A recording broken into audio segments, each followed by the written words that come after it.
Salut à tous et bienvenue dans cette nouvelle vidéo, j'espère que vous allez bien. Nous avons passé le cap des 8000 abonnés sur YouTube, alors merci. Merci à tous ceux qui soutiennent mon projet de vie en autonomie dans la forêt et création d'écolieux sur Tipeee, par vos dons ou en achetant mon t-shirt Sauvageon. J'ai d'ailleurs lancé ce mois-ci le t-shirt Sauvageon, donc le modèle pour hommes. Vous avez été très nombreux à me le demander. Il est enfin en ligne, donc n'hésitez pas à retourner faire un tour sur Tipeee. Je vous mets le lien en description de cette vidéo. Si vous appréciez mes vidéos, pensez à vous abonner ici sur ma chaîne et à activer la petite cloche. C'est gratuit et ça me permet de mieux développer ma chaîne. Avril, c'est le mois où tout s'accélère et je commence un petit peu à stresser car les travaux de la maison, la préparation du potager, la gestion de mon bois de chauffage et la réalisation des vidéos me prennent toujours énormément de temps. Et je n'ai toujours pas pu trouver le temps pour lancer ma saison en tant que chanteuse, c'est mon métier à la base, et je commence à bien galérer au niveau financier. Il va donc falloir que je me libère un petit peu de temps pour commencer à prospecter et trouver des endroits où chanter partout dans les Alpes-Maritimes. Mais c'est dur de faire des priorités et de me mettre au boulot devant l'ordi quand toute la nature m'appelle à rester dehors pour travailler au potager. D'autant plus que pour moi, l'autonomie alimentaire est un pôle très important de mon projet. Même si je sais que je ne serai jamais autonome à 100%, je travaille pour l'être au maximum et un bon potager bien productif, ça peut prendre des années à se mettre en place. Difficile pour moi donc d'être sur tous les fronts. Mais le principal, c'est d'avancer. Alors, au boulot. Bienvenue dans cette nouvelle vidéo, journal de bord numéro 6. À tout de suite.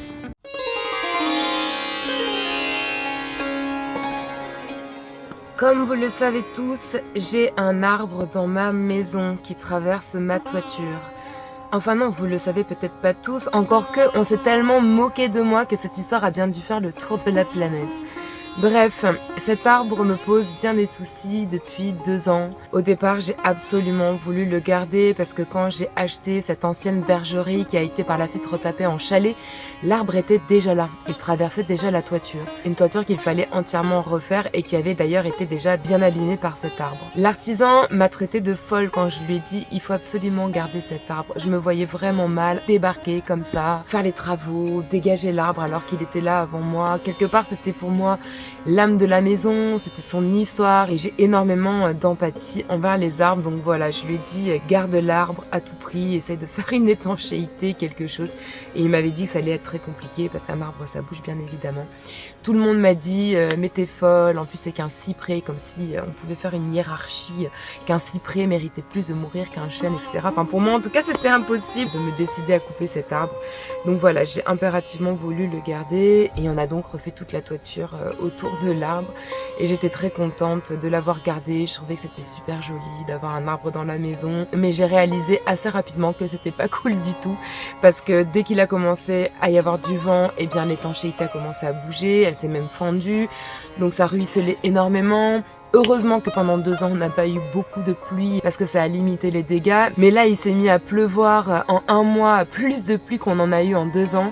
Et ça commençait à devenir l'enfer. Il a fallu que je monte sur le toit au milieu de la nuit, en pleine tempête. C'est hyper dangereux parce que je suis à flanc de falaise, il y a quand même 8 mètres de haut. J'ai pris des risques et franchement c'est pas cool. J'ai tout essayé, j'ai essayé de mettre du mastic, j'ai essayé de mettre du goudron, j'ai essayé de mettre de la mousse expansive. J'ai vraiment fait mon possible pour essayer de garder cet arbre, mais il faut bien que je me rende à l'évidence. C'est trop compliqué de faire l'étanchéité autour d'un arbre qui bouge et qui menace d'arracher ma toiture. Donc voilà, je me résigne enfin en essayant de travailler sur mon empathie, en me disant aussi que quoi qu'il en soit, on a besoin d'abattre des arbres pour construire nos maisons. Ma maison est faite principalement en bois, donc c'est beaucoup d'arbres abattus. On a besoin d'abattre des arbres pour nous faire des meubles. Quasiment tous mes meubles sont en bois. On a besoin d'abattre des arbres aussi pour se chauffer. Moi, je me chauffe exclusivement au bois et j'abats moi-même des arbres à la tronçonneuse. J'essaie de récupérer au maximum du bois mort pour me chauffer, mais ça m'est quand même arrivé d'abattre des arbres aussi pour aménager mon terrain. Ça m'est arrivé d'abattre des arbres. Donc voilà, je travaille sur mon empathie, j'essaie de me raisonner un petit peu et là je me suis décidée à appeler mon père à l'aide. Mon père est jardinier paysagiste, donc il est tout à fait en mesure d'abattre cet arbre puisque c'est son travail depuis un peu plus de 30 ans. Donc voilà, je suis très triste, il doit venir ces prochains jours et ça va être une triste journée, vraiment. J'ai beaucoup de mal à admettre, j'ai beaucoup de mal à réaliser que bientôt je n'aurai plus mon arbre dans ma maison. et qu'il est temps de lui dire adieu.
J'ai mon petit cœur broyé.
Et voilà, c'est trop triste. On s'est occupé de toute la partie extérieure à la maison qui dépassait de la toiture. Et c'est vraiment dur de voir ça. Et c'est hyper impressionnant de voir mon père comme ça, suspendu, comme un singe. Ça fait un petit peu peur hein, quand même. Hein. Je me rends compte à quel point c'est technique surtout. Bref, maintenant il va falloir s'occuper de toute la partie à l'intérieur de la maison. On va devoir bâcher tout autour du tronc pour éviter de mettre trop de cire partout dans la maison. Et waouh, c'est vraiment un gros travail. Attends, j'ai une zozo là. Où tu vas, Allez, viens. Non, c'est une zoropsis, ouais. Viens la zozo, viens. Allez.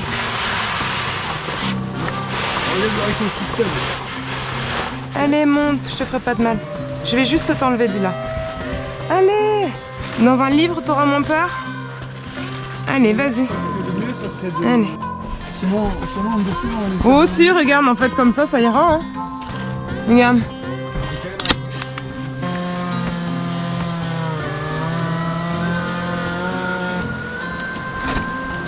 Oula.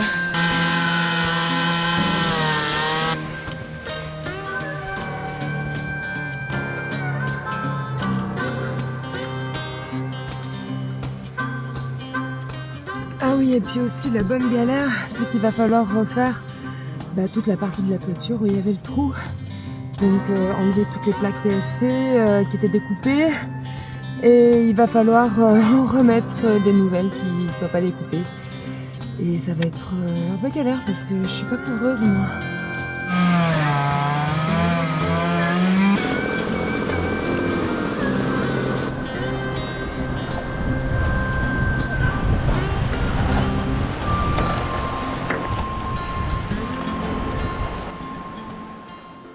Yann vient de partir en courant, traverser toute la forêt parce qu'il doit recevoir aujourd'hui son trophée YouTube des 100 000 abonnés. Donc il va aller le chercher là à la poste du village d'à côté. Je l'ai vu partir comme ça là. Et j'ai hâte de le voir revenir avec son petit trophée là. C'est un grand jour pour lui. Un triste jour pour moi, mais un grand jour pour lui. Ah, je suis tellement triste là de voir mon arbre se faire couper petit à petit. C'est très dur de me faire une raison et ça va être un deuil à faire vraiment. Les 100 000, les 100 000, les 100 000. Le voilà. Alors, monsieur Yann Exploration, qu'est-ce que ça fait de recevoir le trophée YouTube pour tes 100 000 abonnés? Bah écoute, c'est incroyable. J'ai du mal à y croire en fait, tu vois, c'est trop bizarre. Mais je l'ai It's pas encore unreal. vu. C'est irréel. Je l'ai pas encore ouvert là, je vais l'ouvrir.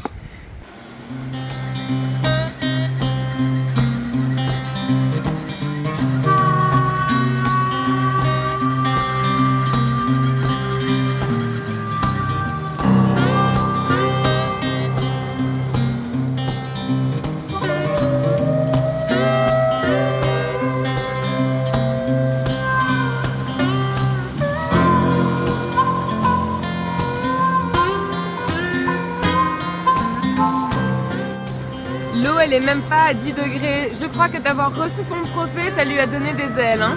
Ah, ça fait bizarre sans mon arbre. Ça y est, il est plus là. J'ai un toit classique maintenant. Ah, quelle tristesse. Et maintenant, il va falloir descendre tout ce bordel là. Encore plein de choses à évacuer à la déchetterie.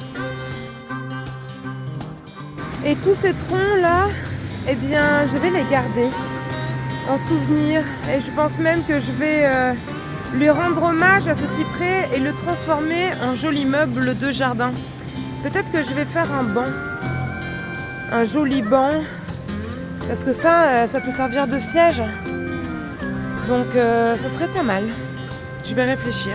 En tout cas, ça serait bien qu'il reste sur mon terrain, qu'il continue à faire partie de l'histoire de ce lieu.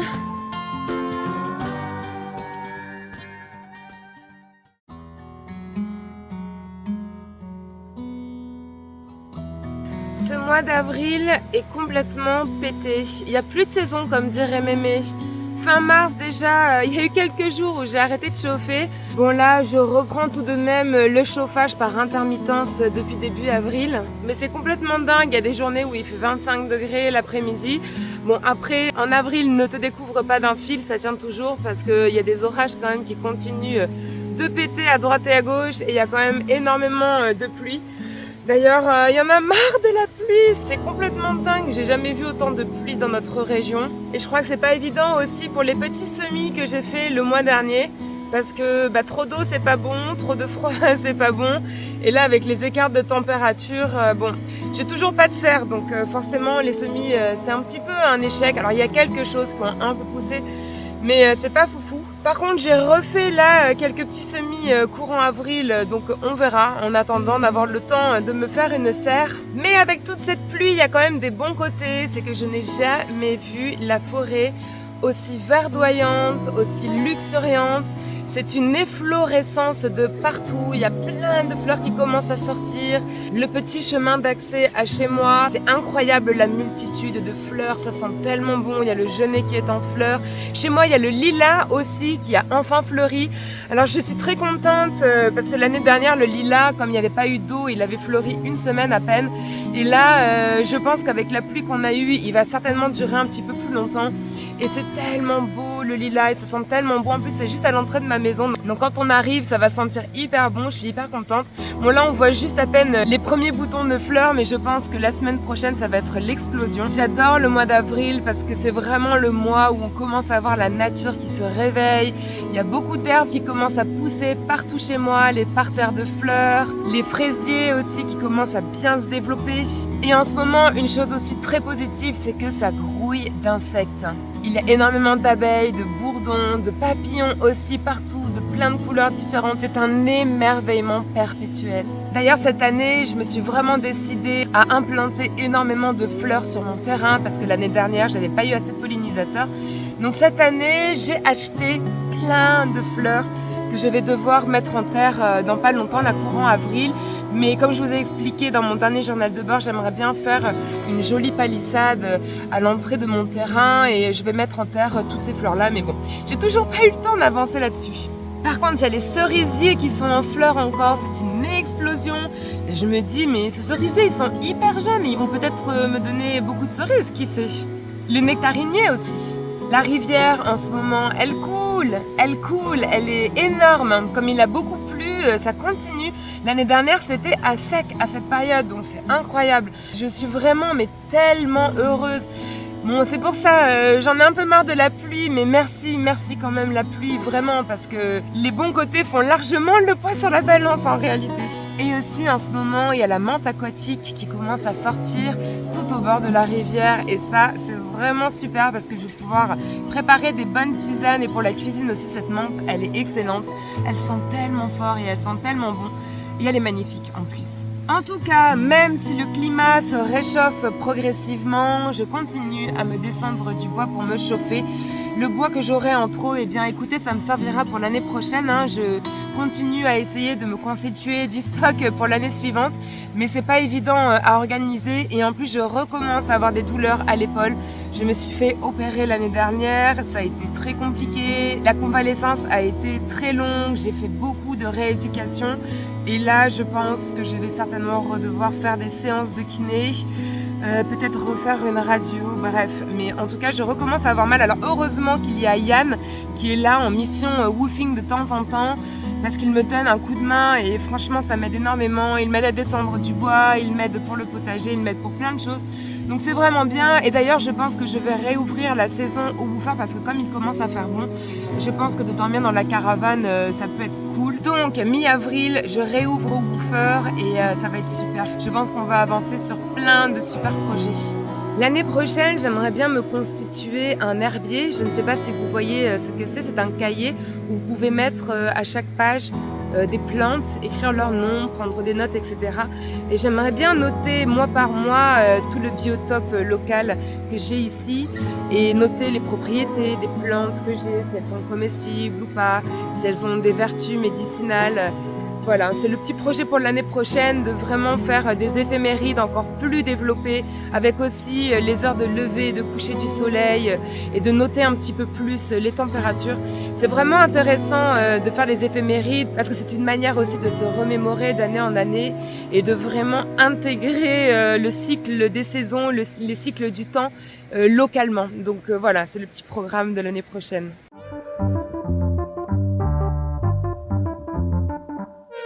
Vous savez que j'adore Nibiru. Vous aussi, vous l'adorez, le petit bonbon des bois. Mais en ce moment, c'est l'enfer. Elle perd ses poils, comme Jaja.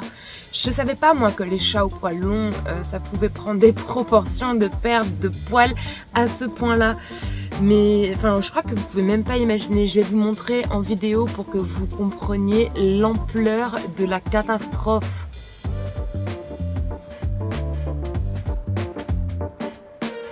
C'est l'heure de la toilette, bonbon.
J'en peux plus de ta mignonnerie et de tes poils. Doucement, bébé, doucement.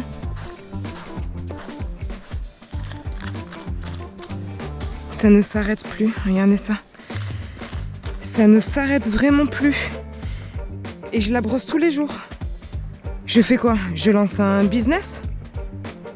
Je lance un business de poils de chat, Nibiru-chat. Je pourrais continuer des heures, je vous jure. Des heures et des heures. Je n'en vois plus le bout.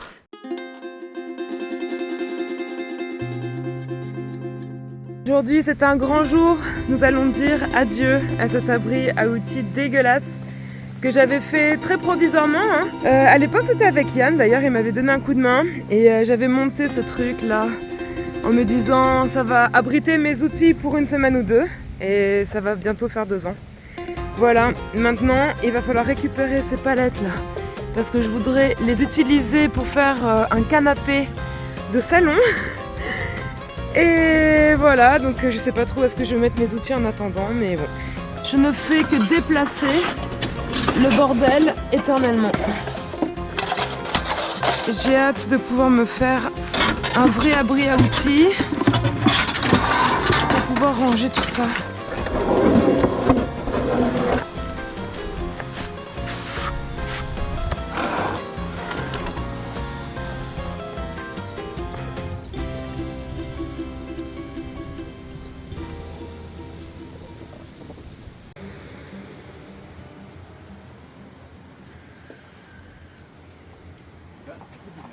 Pour commencer, on va faire un petit mur comme ça avec des étagères et je vais utiliser les lames de lambris que je dois mettre au mur pour faire les petites étagères ici. Voilà les petites étagères et là j'ai préféré laisser comme ça, on peut mettre des petits trucs, ça fait comme des petites jardinières, j'aime bien. Maintenant on va commencer le canapé. Alors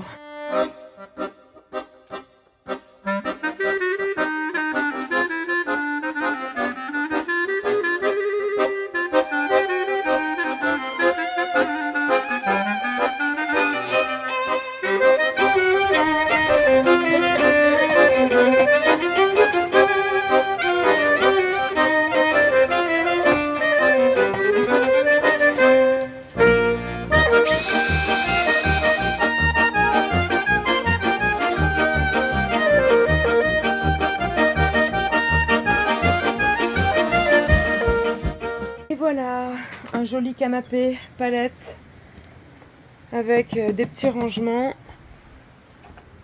des étagères.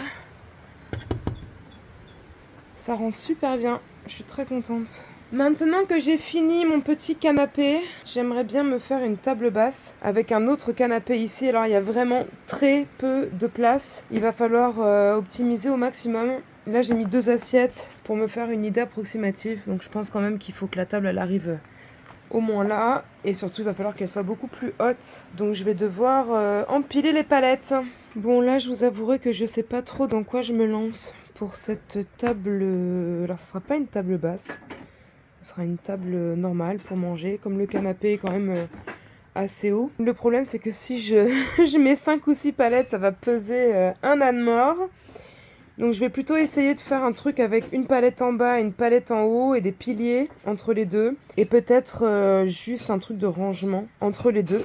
Mais je sais pas du tout comment faire ça. Bon, c'est vraiment une première pour moi. J'ai jamais fait quoi que ce soit en palette d'élaboré, quoi, on va dire. Donc pour l'instant je me débrouille pas mal. Mais là, j'avoue, je sais pas trop. On va voir. La première chose, c'est qu'il va falloir que je raccourcisse, parce que je voudrais pas que ce soit trop large. Là, il faut pouvoir faire un petit canapé ici. Donc là, déjà, première chose, je vais couper ici. C'est la taille vraiment minimale pour pouvoir mettre 2 assiettes.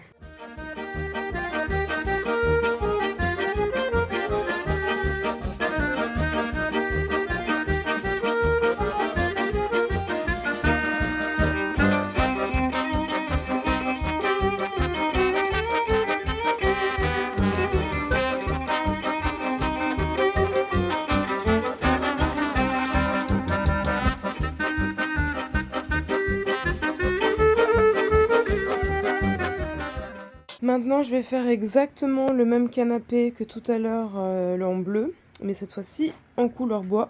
Sauf qu'il sera un petit peu moins large, parce que là, il n'y a pas beaucoup de place.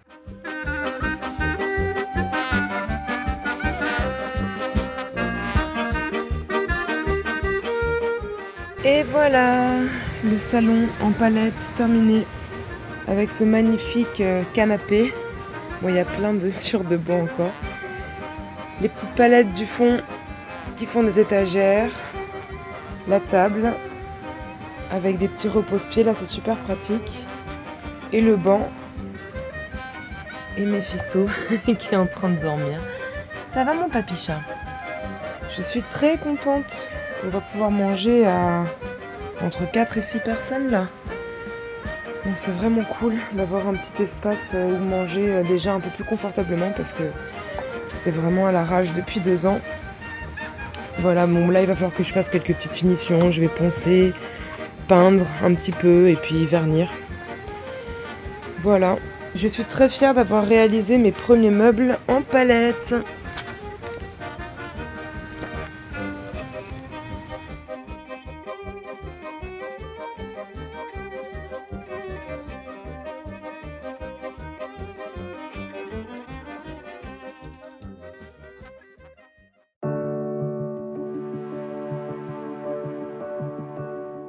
Grosse teuf en perspective, seuls ceux qui me suivent depuis le début pourront comprendre. Aujourd'hui, j'évacue le dernier Big Bag de Grava. Il ne reste plus qu'un tout petit fond de ce Big Bag et je me remémore les tonnes et les tonnes et les tonnes, et je parle bien de tonnes parce que j'ai dû en évacuer peut-être 5 de tonnes de Grava depuis le début, à la brouette sur 1 km, et en plus c'est de la montée dans ce sens-là. Donc j'en ai chié, j'en ai vraiment chié, et aujourd'hui c'est la fin. La fin, je vais finir enfin quelque chose. Et je suis tellement contente surtout de bientôt ne plus voir de Big Bag traîner sur mon terrain. Et voilà, c'est ça le mois d'avril, un grand soleil qui nous éblouit le matin et 2 minutes plus tard, un orage qui nous pète à la gueule. Bon bah, je vais devoir évacuer ce dernier Big Bag de Grava sous la pluie. Trop bien.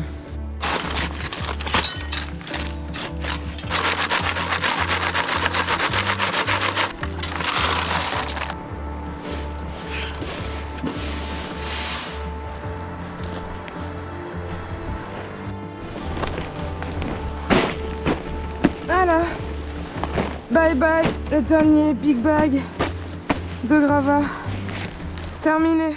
Et voilà, cette vidéo est déjà terminée, j'espère qu'elle vous aura plu. Je dois recevoir encore un nouveau woofer à partir de la semaine prochaine. Donc je vais certainement vous refaire une vidéo, un nouveau journal de bord la semaine prochaine, donc restez connectés. J'espère qu'on va réussir à avancer sur plein de beaux projets, notamment la palissade de fleurs et pourquoi pas la création d'une mini-serre avec les vieilles fenêtres que je récupère depuis des mois.